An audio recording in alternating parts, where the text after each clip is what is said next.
जो सदैव महाराष्ट्राचं हित चिंततो त्याला काहीही होणार नाही अशी प्रतिक्रिया मुख्यमंत्र्यांच्या मातोश्री सरिता फडणवीस यांनी दिली आहे। निलंग्यात मुख्यमंत्र्यांच्या हेलिकॉप्टरला झालेल्या अपघातानंतर एबीपी माझाला दिलेल्या एक्सक्लुझिव्ह मुलाखतीत त्या बोलत होत्या। 2 दिवसांपूर्वी निलंग्यात मुख्यमंत्री देवेंद्र फडणवीस यांचं हेलिकॉप्टर कोसळलं। या दुर्घटनेतून मुख्यमंत्री बालंबाल सुखरूप बचावलेत। सुदैवानं मोठा अनर्थ होता टळलाय। या अपघातानंतर राज्याचा गाडा हाकणाऱ्या मुख्यमंत्र्यांच्या आई सरिता फडणवीस यांना काय वाटतं हेच आम्ही जाणून घेतलंय। आपल्या सोबत मुख्यमंत्र्यांच्या आई आहेत, त्यांनाच विचारू। ताई, अपघात झाला त्यावेळेस आपल्याला कोणाचा फोन आला? मी खरं म्हणजे त्यावेळेस देवघरात पूजा करत होते। आमच्या कुलदेवतेचं स्मरण, माझा जप सुरू होता, स्मरण जप। आणि त्यावेळेस मुख्यमंत्री साहेबांचा स्वतःचाच फोन आला। ते मला असं म्हणाले की माझ्या हेलिकॉप्टरला अपघात झाला आहे, पण आम्ही सगळे ठीक आहोत, अक्षरशः मला खरचटलेलं सुद्धा नाही, पण आता वेगवेगळ्या बातम्या येतील तर तू बिलकुल त्याचं काही हे नको करू आणि टेन्शन घेऊ नको, आम्हाला कोणालाही काहीही झालेलं नाही आणि बातम्याही पाहू नको, कारण त्या अतिरंजित येतील आणि मग तू मी घरी येईपर्यंत त्या गोष्टीचा विचार करत राहशील। तर मी म्हटलं नाही, मी नाही पाहणार बातम्या, पण तू मला अगदी खरं खरं सांग की खरंच तुला काही लागलं नाही आहे किंवा तुझ्याबरोबरच्या कोणालाही काही लागलं नाही आहे। म्हणाला नाही, खरंच काही लागलं नाही आम्हाला आणि बाकीच्यांनाही लागलं नाही आहे, 1-2 जणांना थोडंसं किरकोळ झालं आहे, पण ते काही खूप हे करण्यासारखं नाही आहे, तर काळजी बिलकुल करू नको आणि मी येतो 4-4:30 पर्यंत घरी, मग प्रत्यक्षात पाहशील की मला काही झालेलं नाही। अनेक दौरे असतात मुख्यमंत्री साहेबांचे, खूप वेळा बाहेर फिरत असतात, तुम्हाला भीती वाटते काही? तुम्ही काय सल्ला देता? काही भीती वाटत नाही, कारण असं की हा त्याच्या जीवनाचा अविभाज्य भाग झालेला आहे। म्हणजे तो इतका प्रवास करतो की ते हेलिकॉप्टर उडाल्याबरोबर त्यांनी सगळ्यांना सांगितलं की मला या हेलिकॉप्टरमध्ये काहीतरी गडबड दिसते आहे, तुम्ही सगळेजण सतर्क राहा, असं त्यांनी म्हटलं। त्याला लक्षात आलं की नेहमीसारखं हेलिकॉप्टर उडालं नाही, हे सरळ जायच्याऐवजी कुठेतरी इकडे तिकडे असं हे करत आहे, असं त्यांनी म्हणून, म्हणजे हे जे झालं हे 57 सेकंदाच्या आत झालं, असं त्यांनी म्हणता ते हेलिकॉप्टर कोसळलं। म्हणजे जसं काही ते थोडंसं उडालं त्याच्याबरोबर त्याच्या लक्षात आलं, कारण इतके वर्ष तो प्रवास करतोय आणि त्याचं प्रचंड हे असतं की एकेका गोष्टीवर लक्ष असतं। म्हणजे तो ज्या वेळेस तो मेसेजेस पाहत असतो त्याच वेळेस तो बाकीच्या गोष्टी करत असतो, सगळं विमानात बसल्यावर त्याला जो काय वेळ मिळतो त्यात लोकांच्या मेसेजेसचे उत्तरं देत असतो। अशाही परिस्थितीत, म्हणजे तो मेसेजेसच पाहत होता, अशाही परिस्थितीत त्यांनी सांगितलं की मला ताबडतोब लक्षात आलं की हे विमान नेहमीसारखं उडालेलं नाही। मी लगेच माझ्याबरोबरच्या सहकाऱ्यांना सांगितलं की अरे बा, काहीतरी गडबड आहे, तुम्ही सतर्क व्हा, असं मी म्हणत नाही तर विमान खाली यायला सुरुवात झालेली होती। आणि असं आहे, त्याच्या जीवनाचा अविभाज्य भाग आहे, कारण त्याला एवढं काम करायचं आहे, ज्या माणसाला दिवसाचे 24 तास पुरत नाहीत त्याला म्हणजे बाय रोड वगैरे फिरून त्याची कामच होणार नाही। महाराष्ट्र एवढा मोठा प्रदेश आहे, त्या प्रत्येक ठिकाणी जर त्याला जायचं आहे तर त्याला हे करूच शकणार नाही तो, किंवा मी बाय रोड फिरतो म्हटलं तर अशक्य कोटीतली गोष्ट आहे।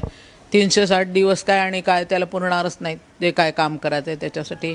त्याच्यामुळे मी पण खूप काळजी करत नाही, कारण माझ्या मनात एक विचार नेहमी असतो की सत्यसंकल्पाचा दाता भगवान आहे आणि ज्या माणसाच्या मनात सतत महाराष्ट्राचं हित आणि महाराष्ट्राच्यासाठी काय मला चांगलं करता येईल हेच विचार असतात, त्याचं पाठीराखा निश्चित भगवान असतो। आणि त्या दिवशी ते सिद्ध झालं की देवतारी त्याला कोण मारी, हे सिद्ध झालं त्या दिवशी। तुम्ही काही सल्ले देतात? नेहमी फिरत असतात इकडे काही?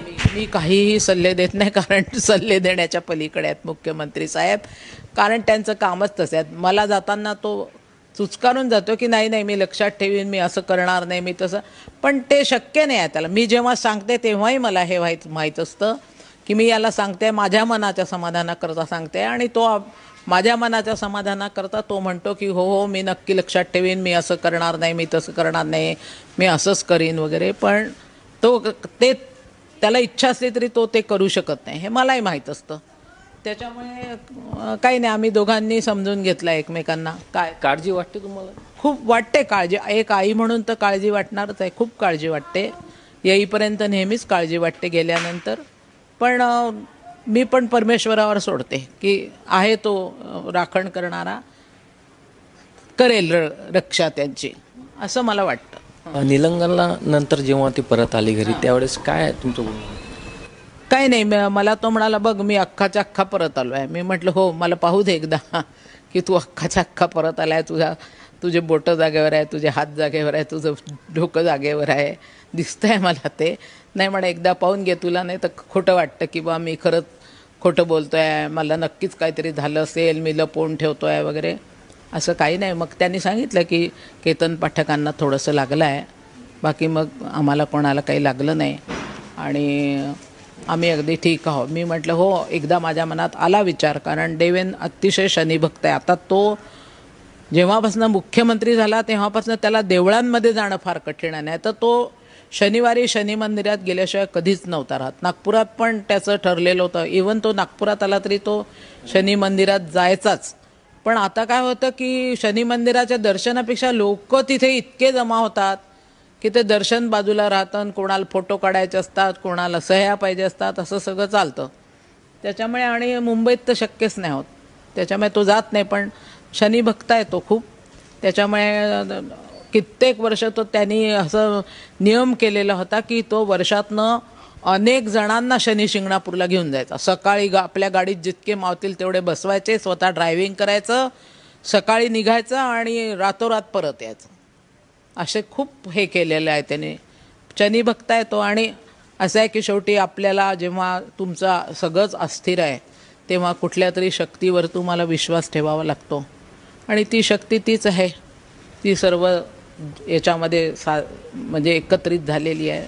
भीती वाटली होती हे सर्व ऐकल्यानं? नाही, भीती नाही वाटली. भीती नाही वाटली, कारण भीती वाटून उपयोगच नाही आहे.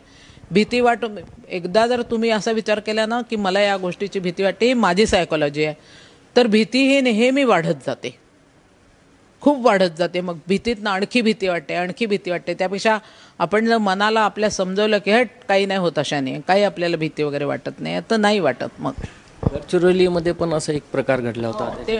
तेव्हाचं तर मला काही नीटसं कळलं पण नाही की बा नेमकं काय झालं होतं ते वगैरे.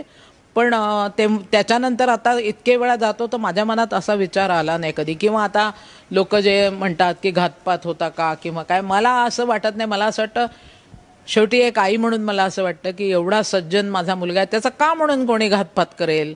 हा लोकांसाठी एवढा झिजतो आहे, स्वतःच्या जीवाला एवढा त्रास करून घेतो आहे, 45 इंच डिग्री उन्हातानामध्ये खेडोपाडी फिरतो आहे, स्वतः जमीन खणतो आहे, गाळ काढतो आहे, माती टाकतो आहे. चांगल्या गोष्टींचं काही फोकस होत नाही आणि नसलेल्या गोष्टी म्हणजे ज्या खरंच प्रत्यक्षात नाही अशा गोष्टी समोर येतात, तेव्हा मला त्रास होतो. मला याचा त्रास नाही होत की विमानातनं गेला तर काय होईल, ह्या गोष्टींचा मला त्रास होत नाही. मला ही जी परिस्थिती आहे ना, ह्याचा मला खूप त्रास होतो की इतकं चांगलं काम करत असताना आपल्या मुलाला बदनाम करण्याचा का प्रयत्न होतो, याचा मला प्रचंड त्रास होतो. आता काही सल्ला देणार आहे? हे सर्व घटना झालेली आहे, काही त्यांना काही नाही, कारण सल्ला काय द्यायचा, तू फिरू नको, हा सल्ला मी देऊ शकत नाही. त्याचा जीवनाचा मी म्हटलं ना की हा अविभाज्य भाग आहे, त्यामुळे फिरू नको असं मी म्हणणार नाही. एवढंच मी त्याला म्हणू शकेन की बाबा रे, तुझं जे याने तू जाणार आहे ते जरा पाहून घ्या, तुझ्या ऑफिसर्सना सांग की तुमचं विमान पूर्णपणे सुरक्षित आहे की नाही, किंवा बाकीच्या सगळे पायलट कोण आहे. आत्ताचे पायलटही देवेन म्हणाला अतिशय चांगले होते, काहीच प्रश्न नाही, म्हणजे त्यांच्याबद्दल ते अतिशय हुशार पायलट आहेत, त्यांचा काहीही दोष नव्हता. आणि दुसरी गोष्ट अशी की बघा, त्या विमानतळाच्या जी काय धावपट्टी आहे त्याच्यावर पाणी टाकावं लागतं, काय सारवावी वगैरे लागते ती. आता ह्याचं पण हे इतकं आहे की पाण्याचा वापर केला तर लग्गे येतं की मुख्यमंत्र्यांच्यासाठी रस्ते धुतले, अमकं केलं ढमकं केलं. कुठल्याही वादविवादात त्याला सापडायचं नसतं. म्हणून मी म्हटलं की का रे, म्हटलं शेवटी काय झालं, म्हटलं तिथे तो जो धुराळा उडाला तो किती भयंकर होता. म्हटलं ज्या गोष्टी आवश्यक आहे, आणि तू स्वतःचा एकट्याचा नाही आहे, तू साऱ्या अख्ख्या महाराष्ट्राचा आहे, तुझ्या जीवाला काही या गोष्टीमुळे बरं वाईट झालं म्हणजे कुटुंबाला तर आहेच, पण पूर्ण महाराष्ट्राला क्षती पोचते याच्यामुळे. तर म्हटलं असं लोकांच्या, तू तर म्हटलं लोकांच्या ज्या गोष्टी व्यवस्थित आहे तुझं ॲक्च्युअल त्याचा इतकी कोल्हेकोई त्याच्या नावाने चालली असते, पूर्ण 2 सेशन असे गेले की नुसता गदारोळ चालू होता मुख्यमंत्र्यांच्या नावाने, की मी त्यांना असं म्हणत नाही की कुत्ते भुकते हजार, मला त्यांना कुत्रे वगैरे काही म्हणायचं नाही, पण हाथी चले बाजार हे त्याचं आहे की तो त्याला जे काम त्याला जर त्याची आपल्या कामावर निष्ठा आहे, श्रद्धा आहे, त्याला माहीत आहे की आपण जे करतो आहे ते महाराष्ट्राच्या आणि जनतेच्या भल्यासाठीच करतो आहे, त्यामुळे तो ह्या कोल्हेकुईकडे लक्ष देत नाही. पण अशा ज्या गोष्टी असतात ना की मुख्यमंत्र्यांसाठी पाण्याचा गैरवापर आणि मुख्यमंत्री म्हणतात की पाणी जपून वापरा आणि त्यांच्यासाठी हा पाण्याचा गैरवापर झाला आणि असं आणि तसं, त्यालाही मानसिक त्रास होतो. त्याच्यामुळे तो ह्या गोष्टी नको म्हणत असतो. बाकी मी अशा गोष्टींची हे नाही करत की विमानातनं गेला आणि आता कसं होईल वगैरे, पण या गोष्टीचा मला निश्चित त्रास होतो की जो माणूस 24 तासात ज्याला कमी पडतात काम करताना, इतकं जनतेचं कसं भलं होईल याचा सतत विचार करतो आहे, त्याला जेव्हा कोणी भलं बुरं म्हणतं, मी एक आई म्हणून नाही, म्हणजे आई म्हणून तर मला वाटतंच, पण मला असं वाटतं की खूप जनता अशी असेल की तिला या गोष्टीचा त्रास होत असेल की जिला खरंच माहीत आहे की मुख्यमंत्री नेमकं राज्यासाठी काय करतात आहेत. हे होते आपल्यासोबत मुख्यमंत्र्यांची आई, ज्यांचं म्हणणं आहे की मुख्यमंत्री फक्त त्यांच्या कुटुंबापुरता मर्यादित नसून अख्ख्या महाराष्ट्राचे आहे आणि ते पूर्ण यशस्वीपणे पॉझिटिव्ह काम करत आहे आणि ते करत राहावं अशी यांची इच्छा आहे. शशांक चौरे, ABP माझा, अमरावती. तेव्हा मुख्यमंत्र्यांना महाराष्ट्रातल्या 11,20,00,000 जनतेच्या आशीर्वादावरती विश्वास होता आणि मुख्यमंत्र्यांच्या आईना त्यांच्यावरती विश्वास आहे, म्हणून या अपघातातून ते सुखरूप बचावले. सोबतच मुख्यमंत्र्यांमध्ये इतका निर्भीडपणा, स्पष्टवक्तेपणा, विश्वास कुठून आला ते देखील त्यांच्या आईच्या बोलण्यावरून आज जाणवत आहे. यासोबतच या विशेष वृत्तात वेळ झालेली आहे एका छोट्याशा ब्रेकची. बघत रहा ABP माझा.